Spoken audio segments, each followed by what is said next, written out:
Welcome to episode 6 of the Slightly Serious Sign Podcast, the number one sign podcast in the United States, as voted on by Wensco Sign Supply. So, Nick, thank you. Once again, please get a real drill. Thank you. Yeah, thanks, Nick. We appreciate you voting us number one. But before we start this one, I got a couple questions. Number one, am I supposed to look right in the camera? Or can I look over here? Like, you think it's episode 6, I'd know this question, but I don't know. Like, am I supposed to look here, Rick, or here? You can address the audience. It depends who you're talking to, right? If you're talking to me, then you look at me. If you're talking to the people, then you talk to the camera. Okay. I got another couple questions. I watched, since we started this podcast, I've been watching a few of them on YouTube. How come we don't have cigars or whiskey or any of that kind of stuff here? That's not allowed. Well, how about, You have to pay extra for that version. I think episode 7 is going to have Judy on. Maybe we could have wine with Judy? Sure. It might get to be a more interesting podcast, especially if we start her with a glass and then have to pretend like we didn't record and do it again. Yeah, like we did the last one. Yeah. So then she'd have by if the we time do 6 or 7 intros, by that time we'll already be through a bottle. The problem is if we do one with you, we'll need Judy and I will need one and you'll need your own. That's not fair. Yeah, I got a pretty high tolerance. Probably my weight problem. All right, so coming up episodes, we should probably say we got Judy coming on, and then we'll hopefully get a couple more suppliers. But I think episode 10 that we're going to look forward to is going to be the Hall podcast. We're going to bring your two brothers on here and hash out some things. Because people kind of want to know, the crazy family that we actually have, how we all work together. And people that, if you work with your dad or you work with your sons, you're going to want to listen to this episode because we're going to tell you what actually goes on. If you don't, then you're kind of lucky because it's a little bit difficult working with your family because you got to separate family from work. So we're going to talk about it. Yeah, we'll bring them all on. So you can, if you have any questions, you can leave them in any of our social media posts. Just ask questions you want us to answer on the podcast. We'll be happy to go through them all on that episode. Oh yeah, for sure. Wait, we don't want mom, not ones that mom's gonna ask. I'm gonna filter all the questions just so they're really heavily favored towards us and against you. That's the plan. Hey, right. So that's why we're going to have that episode. Anyways, let's go. Let's move forward. What's this episode about? So today we're going to talk about what is the role, why does a Wensco or anyone in the distribution network, why do we exist? What's the benefit? What's the cons? Why? What should you expect out of your distributors? That's kind of what we're looking for. So in general, what is the role of distribution? How would you summarize that? The role in distribution is a couple different things. Number one, we should be your warehouse. You shouldn't have to stock an abundance of stuff. We should stock it. We're the ones that are supposed to stock it for you. But we're also your source of knowledge because these manufacturers that make it, their job is to make it. Our job is to stock it and help them sell it. So our job is to make sure that you know what products you should use, what products maybe you shouldn't use, and then make sure it's on the shelf when you want to order it. And we're basically the sales reps for the manufacturers. That's supposed to be our job. And we're supposed to stock it and sell it. We're not supposed to be, hey, what do you sell? I can sell it to you cheaper and then direct ship it from the factory. That's not a distributor. A distributor is someone that stocks it, that you have a personal relationship with. And, we see, when we look at Signs 101 and, someone asks, hey, what should I use in here? To us, that means you got a bad sales rep. It's time to find a new sales rep, time to find a new distributor, because you should be able to call your sales rep and he should be able to answer the question. Yeah, we think distribution, we should be your first point of contact, basically. If you have a question, if there's anything you're looking for, we really would want to be the first person that you talk to. And we don't want that in terms of we'd really want to sell it to you. We want that because we have most of that information, right? We're seeing it every day. That is literally our job, is to have the stuff you need and get you the stuff that you actually need. So we get a lot of calls post where somebody just we have a website, you can go on, order, you cannot talk to anybody. We get a lot of calls where somebody will order something and it'll be the wrong thing, right? They'll be like, hey, I put this on and it's not working. And we'll be like, yeah, it's not the right product. It is what it is, right? Send it back. We'll get you the right one. But we want to be able to have a contact with you so you can reach out to somebody and get those answers quickly. The other things I think you're saying they need to be the warehouse. The other thing that comes with that is they kind of need to be local for the most part. Like you kind of need delivery for that to even work at all, because a lot of times we would love for you to order, a week in advance, but we've been in the industry long enough to know that it's definitely not practical, right? Like it's most of the time you're running into something, or you thought, you only needed 40 yards, you ordered 50 yards, it went wrong 20 yards in, you're going to be short and you need it today. That's kind of what our goal is, right? We want to be there, we want to be fast delivery, and we want to have it all in stock. So that's if your distributor isn't doing that, that's, I think, where they're failing you. The other one I think we're missing is equipment. I think, again, if you're going to the forums or Facebook to ask questions about equipment, you should be going to distribution. One, because we can tell you which ones we think, but the main one is we should have some here, right? So if you have questions, we don't want to just answer them. Like, you can come in and see them, and that should be able to steer you at least in the right direction. Yeah, and the reason you buy, we sell a lot of different equipment, a lot of different roll-to-roll, but we'll use rolling as an example. The reason you'd buy a rolling from a Wensco would be if something does go wrong with your machine. Number one, we have in-house techs, Wensco techs that can come out and fix it. But the reality is when things don't go right, like, and it happens with machines, it happens with, I'm not just picking on rolling, but it happens with that, and it happens with Epson, it happens with Mudo, it definitely happens with Maki too. If we can't fix it, we will bring you in-house to print it. Like, if you buy a machine from us, we are not going to let you go down. Like, that's kind of our motto. Like, if we can't fix it today, you can come into our shop the same day and print whatever you had to print, or we may print it for you and you show up and we'll help you laminate it and we'll get it back out. So, that's part of our job as distributors too, is to not let your company go down. Like, if you buy something from us, we're not going to let you be down for a week and not be able to print. Yeah. So we're talking about, like, that's one way that distribution would be a benefit to the sign shops. What would be the other benefits to just having a distributor versus, if somebody wanted to, like, go direct or something like that? Well, you have us for returns too, but you also have us for knowledge. You have us for, we're stock it, we're local. Like you just talked about it. Like, if you screw something up, which happens, we're here to help you fix it. And we've been known, especially here, like, even if it's a Saturday, like, you'll have enough numbers where, like, we'll come in. I think there's a couple customers, that use this probably too often. Horvath. Sorry to call you out, buddy. But there are people, we're supposed to be here for you. And that's our job, is to, like, help you run your company better. And that's kind of that's really the basis of what we're here for. We're here to make you better, because the better you get, the more product you need, the more product we can sell you. And that's really when you boil it right down, it's our job is to make you, sell more signs, so you buy more stuff from us.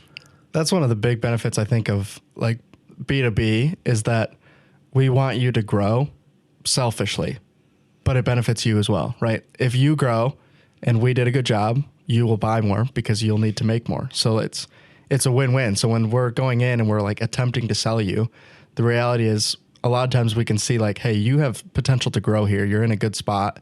Let's scale this up, right? Let's get you more and more stuff. Let's get you the right equipment, and let's make sure you can continue to grow your business. Because if you grow your business, we will grow our business. So that's one of the big benefits from having a distributor. But in terms of distributors, we just talked about, like, we doing stuff for people, like, on a Saturday or a Sunday, something. I don't think necessarily you should expect your distributor to be like, yeah, on Saturday I'm going to go in and print you a full roll of material, right? But we've been known to do it. I'm not saying it's against, but also don't expect it. But what should you expect from a distributor? You should expect us to stock what you're normally buying and deliver it clean, not damaged, in a timely manner. You should be able to go on, order, know that, especially our website shows stock, that our stock on the website's correct. Like, hey, I'm going to go in, I'm going to order this roll, and I know it's going to show up tomorrow.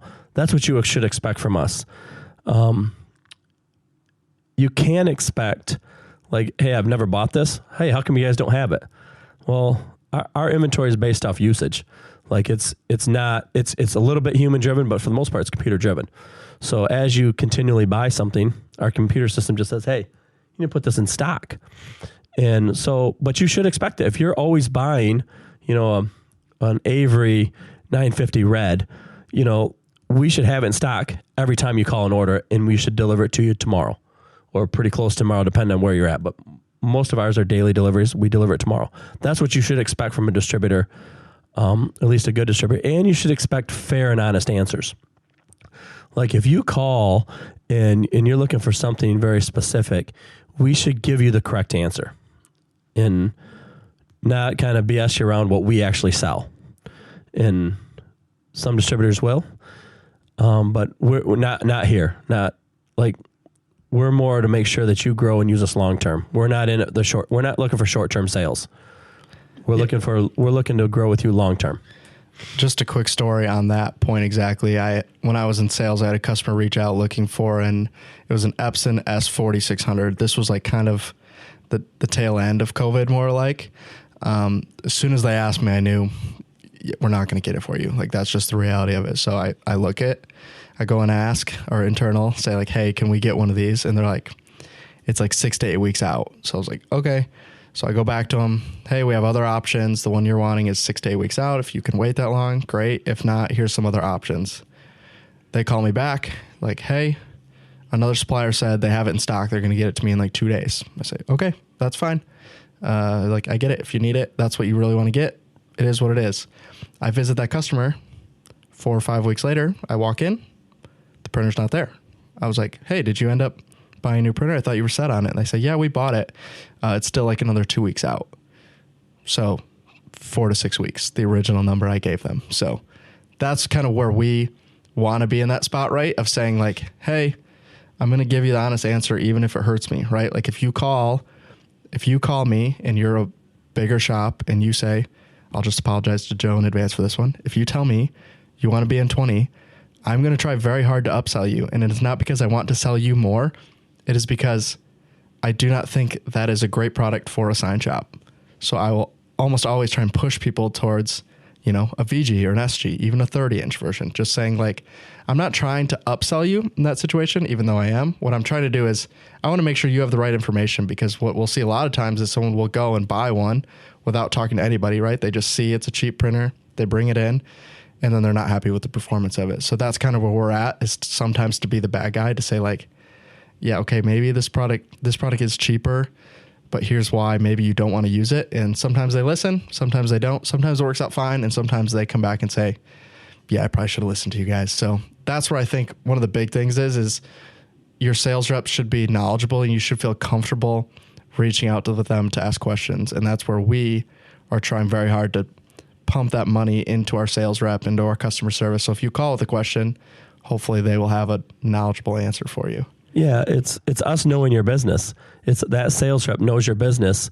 And so when you ask them for something like, hey, this might not fit my business, it's our sales rep's job to say, hey, look, that doesn't fit. Like you probably should go this route versus that route. And sometimes we lose sales because they will still order that. And we've had customers like, no, I don't think that's a good fit. Well, I'm gonna get it anyways. Okay, well, and one, we'll still sell it to you. Like we're still but we're also returning that printer for pennies on the dollar to get the correct one later. And you don't want to say, hey, we told you so, but in their mind, they're like, man, you told me that. And now look, I lost money on this. And so that's our job, though, is to know your business and know what you need next, and to follow you as you grow. And we're not always looking like, oh, well, we're only going to sell the big shops that are already growing that aren't going to get any bigger. That's not our model. We fit, at least Wensco fits in that mid range, like the low to mid range.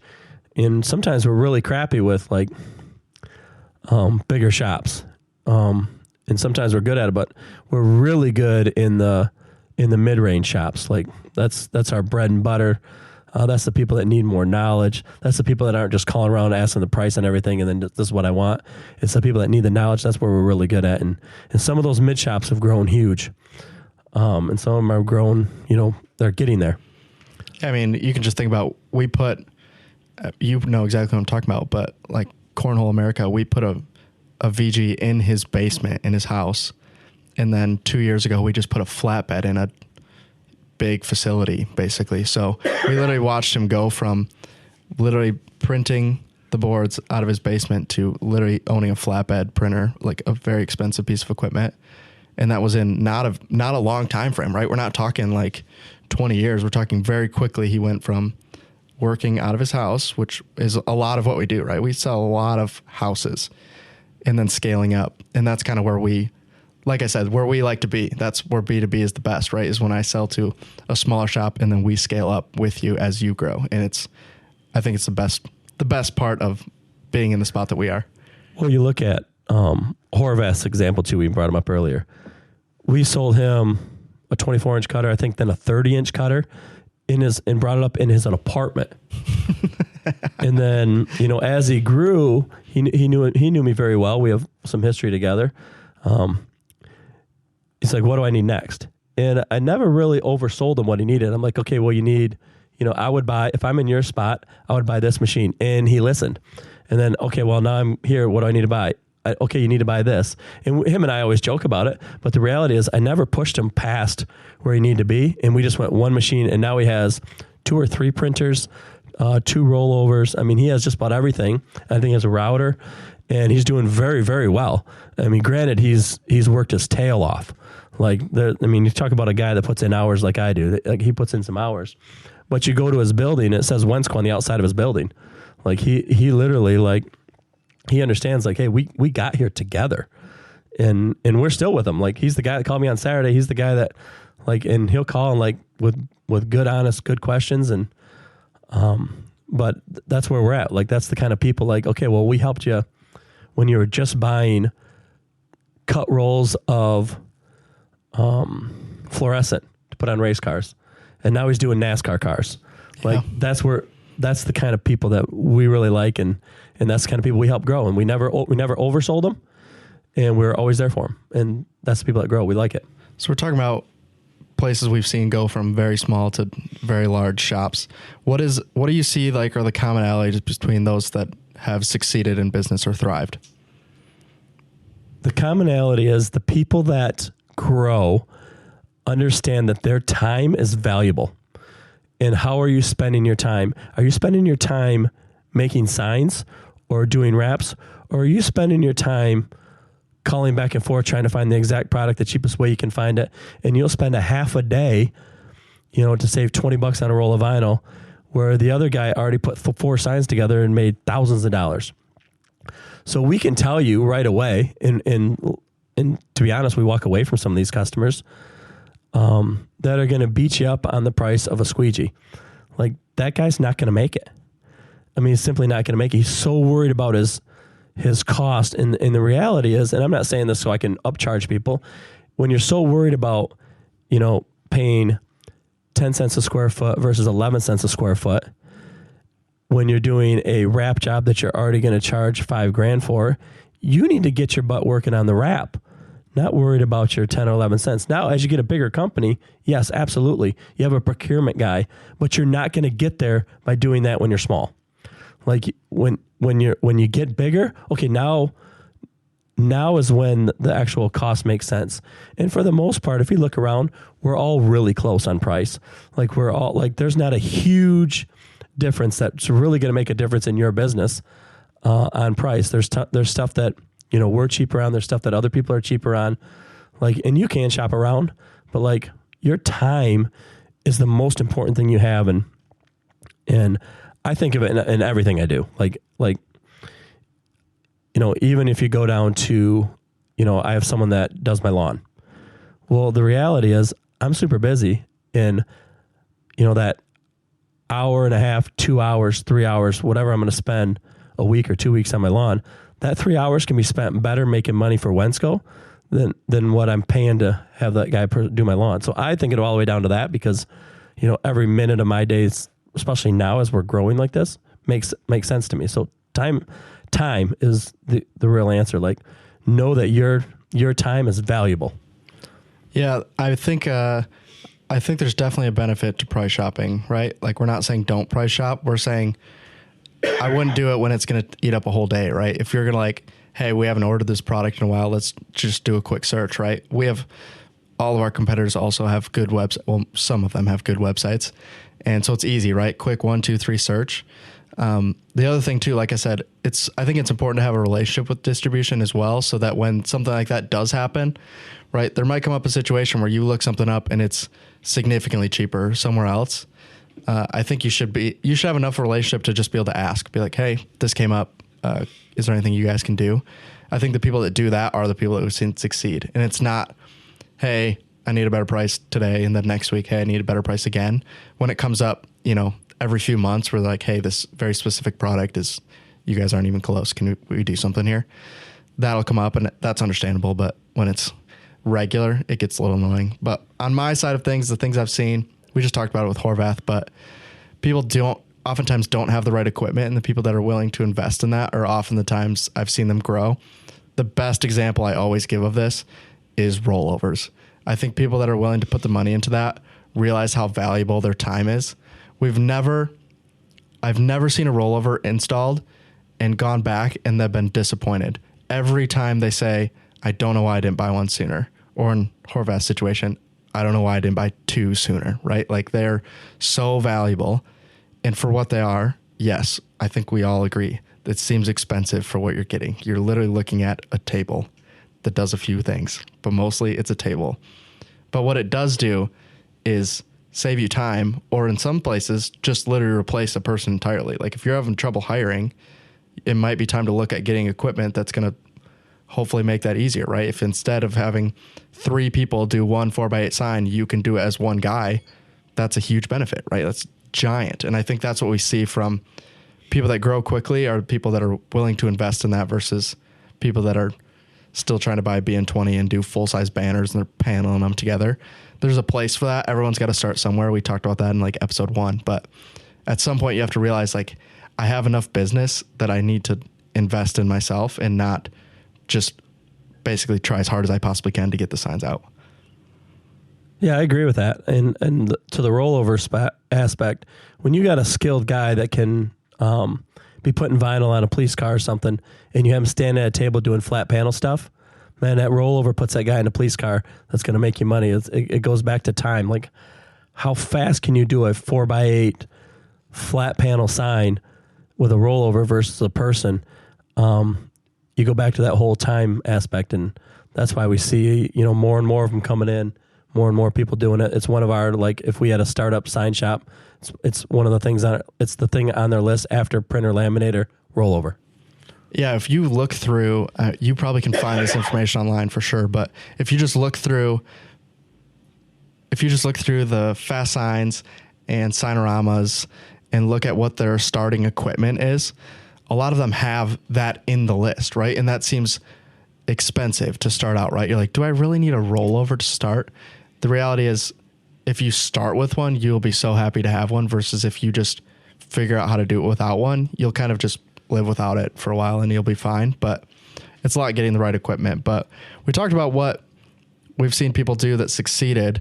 What are some other commonalities? We already talked about some of them in terms of like kind of wasting your time and kind of penny pinching, that kind of stuff. But what have we seen about people that have started and then ran out of business? What are some commonalities there? It's just the opposite of what we said. Like, we've seen so many people come and go, especially over the 20 years that I've been here. And you see them like, okay, they were working at somebody else's shop, decided, hey, I'm going to do it on my own. And you have to be organized. And the people that aren't organized, like, and I'll say this about any company, it's because it's mostly the salespeople that decide, hey, I'm going to do my own sign shop. So I'll say this about any company, for anybody out there: never let a sales rep run a company anywhere, ever. There's a place for someone that's sales rep minded. Our sales manager, Tony, is an incredible, he can sell anything. But we wouldn't have him run the company. And not that he couldn't, but they're so minded that way. Like, I got to sell, that they're not thinking ops. And that's what you get. You get these guys that, hey, they went out and sold all these signs. At some point, you got to go back and make them. And you have to have that process. Like, wait a minute, I can't do this. I can't do that. So we have a very good mix here when it comes to like sales, marketing, tech, CFO, all that stuff. Like, we're balanced. So when you get a sales guy that's okay, I'm selling $2 million in signs for, X sign shop, and like, oh, I could do this myself. No, they always fail. And we've seen it time and time again where it's like, yeah, you're great at selling, but at some point you have to make it, get it out to the customer, service it. And that's where, like, let sales reps sell. Yep. Let us people that are like ops minded, not that I can't sell, but like operation minded, and let them run the company. And that's what happens when people fail is they're only good at one part of the whole thing. You have to be able to see the whole picture. Yeah, if we just go back for a second on what we've seen from people that succeed, we have seen sales reps start their own companies and succeed, but what they did right was bring on somebody that isn't sales minded, right? Like, you can be a sales rep and run a company, right? Like Tony could if he had somebody to do the ops, right? Like, if he's good at sales, it just would be a detriment to everybody if instead he had to focus on ops. That's kind of what we're hinting at here is like, you just need to know what you're good at and thrive in that. The other one that we've seen, we just talked about the franchises, but from what we've seen, people that just start too big, right? I'd love to sell you a flatbed, but if you're just starting and you're like, I think we want to get into yard signs, we want to get a flatbed, I'm going to be like, I mean, you better have a big old account that you're ready to move over before you're going to spend that. We've definitely pushed people out of big purchases where we're like, if you want to make the purchase, like, that's up to you. We'll obviously sell it to you. But sometimes I think people start bigger than they should, right? Like, I've seen a Fast Signs and a Signorama just in the time I was a sales rep, both start and fail. There's a big startup cost to that, right? So they need to be able to bring in the business for that. And if you don't, speaking of, maybe you have the ops down, right? You have all the equipment. You can make the best signs in the world. You still have to sell signs as well. So as much as we're like, don't just have a sales guy, also make sure you have a sales guy, right? Like, you got to have at least somebody in your business. And maybe it's you. Maybe you're good at ops and you can sell, but you got to have somebody that can sell signs. We've seen people where they got the best equipment in the world and you go in there and they're like, yeah, we're busy. And be like, you haven't bought anything and there's literally nothing in your building. Like, I know that's not true. And that's what we see is just they have too much equipment, can't maintain that type of business. Yeah, it's true. It's so true. Like, when you say you got to have salespeople, you need to have good salespeople and keep looking for them until you have them. They're a necessary evil in my world. So the last question I have is, so we're talking about why people have succeeded or failed. We have a lot of people that are trying to go direct. Like, what are some reasons why, if somebody's looking to go direct, maybe we would lean against it, or what we've seen people struggle with when they did? I just know our struggles because obviously we buy from all manufacturers and we struggle a lot. Like, we struggle getting the right products, getting the right things. And if like LEDs are an example, if you try to go direct to China and buy your LEDs, I know what's involved in that. And, that's a lot of time. But I also know, like, a lot of companies that used to sell direct have gotten away from it because the end user has problems and they have problems. Like, most manufacturers are not set up to sell direct. They want to put, a skid together for us, a skid together for Montroy, a skid together for Reese, a skid together for Regional, skid together or two skids together for Grimco, skid for GSG, and a skid for Glance. They don't want to put 87 skids for every Fast Signs. A lot of them aren't set up for that. That's our job. But if you want to keep trying to go direct, you're on your own. And sometimes, like I said, it's not worth it. Sometimes it might be worth it. If you got someone that's going to, if you're going to go through a container load of aluminum, buy it direct. Like, we shouldn't have to touch it for you. But there's not that many shops that are that big. And besides just being that big, that's a large amount of money up front. Is that money better spent, somewhere else in advertising or in staff versus parking it in lots and lots and lots of dollars worth of one singular product? Besides that, we talked about LEDs, like the amount of times just with the amount of distribution we deal with a lot of vendors, and occasionally you'll just get a skid or a group of products that are all just bad, right? There's a lot of steps involved, right? So we have a person on our team whose job is to find products and bring them in. We also have an entire person whose job is to take bad products and send them back. And we keep her very busy just with that. in our 7 locations, right? So just know that if you do that, you get a bad product. It's not like Amazon, right? It's not, this doesn't work, click the return button, they give you a label. It's not easy. It's a very difficult process. If you get a defective skid, you got to ship it back. Usually they cover it for you. Sometimes they don't want to cover it for you. Or you get a damaged skid and they think it's your fault because the shipment says, yeah, it was fine. And then it showed up at your place and then it's damaged. And they say like, yeah, I think that's your fault, not our fault. So those are all just difficulties we deal with that if you go direct, you're going to deal with the same issues. So if you have enough staff for that, sure, by all means. But a lot of people I don't think will have the staff to pull that off and not feel like it's a massive headache. Yeah, well, you figure we've been, our job, we're a distributor. We buy and sell. We've been buying and selling for 80, almost 90 years. So we've been buying and selling for almost 90 years, and we still screw it up often. So if you want to get into it, just know like, okay, well, this is all we've done for 90 years, and we still get stuck with skids where we didn't mark it damaged or we ordered the wrong thing.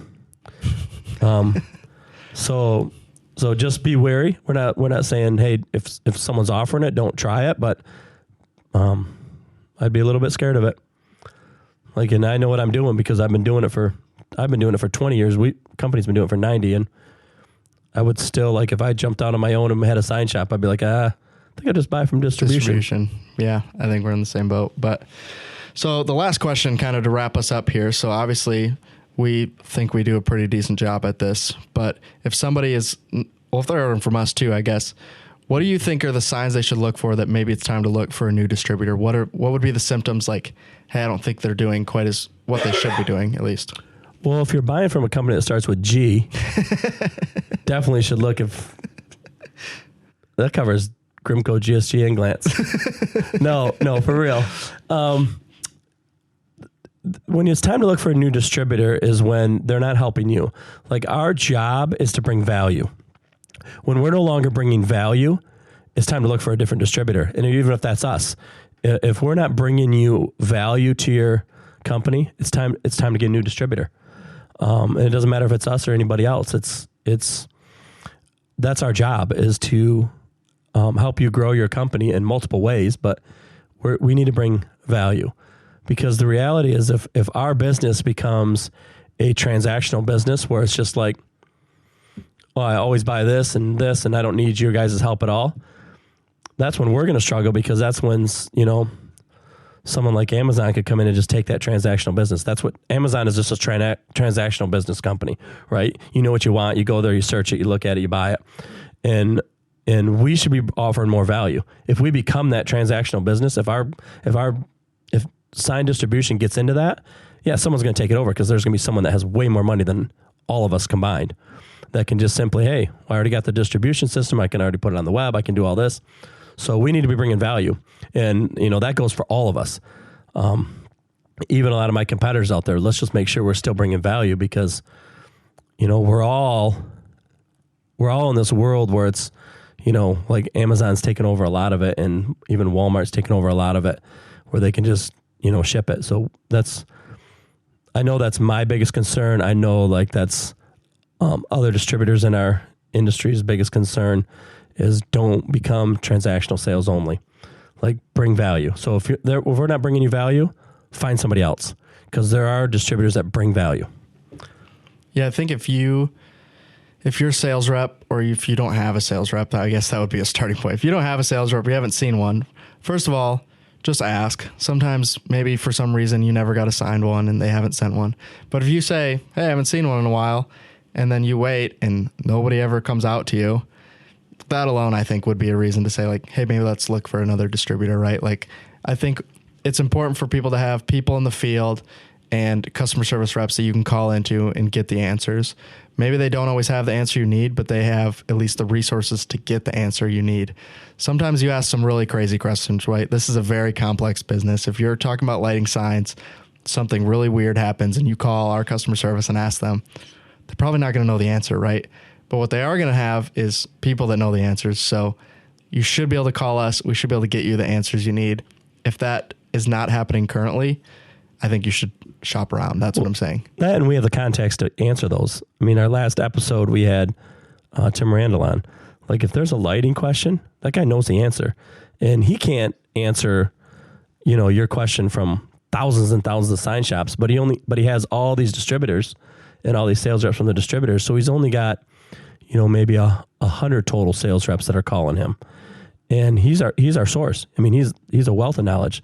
And so it's our job to get you the answer when you do ask a crazy question. And we're not going to know every answer, but we're going to know the person that does know the answer. Correct. Yeah. I mean, the last thing I'll add to it is just if you currently don't have like a good contact at your distributor, reach out and get a contact there, because we end up getting a lot of business where somebody was buying from the same distributor for a while. They never dealt with anybody. They ran into an issue. They couldn't get it resolved. They lost the business. They lost that job. The job was late, and then they're just pissed forever and they move on to a new distributor. Sure, we'll take that business, right? But the reality is if you would just reach out ahead of time and already had a contact there, it's a lot easier, right? It's a lot easier when we already know somebody. If they call and have an issue, we know who to get a hold of, and we can oh yeah, we've dealt with you before. We kind of know what's going on. If you're a total stranger to us and you reach out, you had a problem with some random thing, we're like, I have no idea who this is. Who's the sales rep? Nobody. Okay. I don't really know who to get this to. Sometimes you might not get the answer, but just reach out, get a contact. That will save you a lot of time in the long run. So yeah, hopefully this helps you. If you're having issues with distribution, or if you're thinking about looking around, obviously we'd love for you to check us out, especially if you're in the Midwest. But in general, just if you're not getting the help from your distributors, there's lots of us out here. There's a lot of regional distributors. So just shop around, make sure you're getting what you need. If you don't have a contact, get one. Almost all of them have sales reps on the road. So just get a contact, get in touch with your sales rep, have them come out to your shop so they know who you are. And when you do have a problem, it'll be a lot easier to get it resolved. So hopefully that was helpful. You have anything else to add? No, I think you just said it right away. Like, no matter who you're dealing with, if you don't know your sales rep, just reach out to that company, whether it's us or somebody else. If you catch yourself calling into customer service because you need a return, that means you don't know your sales rep good enough. So if any of you have called and said, hey, I got this bad product, and you've called customer service and you didn't call your sales rep, time to get a hold of your sales rep. Yeah. We judge our sales reps by that exact issue. Like if they're calling and complaining, or they're calling saying, hey, I didn't get something today, and they didn't call their sales reps, that's how we judge our sales reps. Yep. So you should judge your sales rep the exact same way. Like if you have an issue and you don't know who to call, it's time to either reach out, get to know your sales rep, or switch to another company. If you're looking to switch, we're here for you. I mean, we are the best there is, right? Top 10. Best in the world, voted on by Montroy. But saying that specifically, especially if you're looking for somebody and you don't know who to go to and you're not in the Midwest, welcome to reach out, right? We know a lot of these guys, so we'll get you in touch with somebody who's close to you.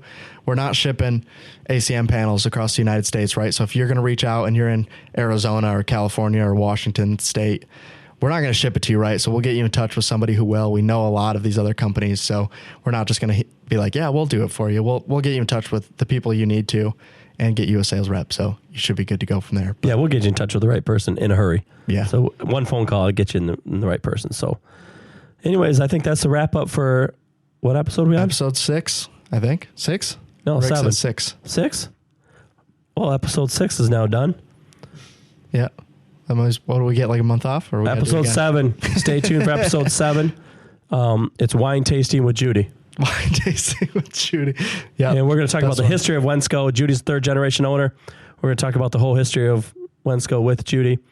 And it should be very interesting because, you'll get to see how Judy and I get along on this. I'm definitely sitting across the table with the thing because she always kicks me under the table and stuff. A shield. Yeah, so it'll be very interesting. Trust me. So, yeah, stay tuned for that one. But thanks for listening, guys. We'll see you in the next episode. Thank you.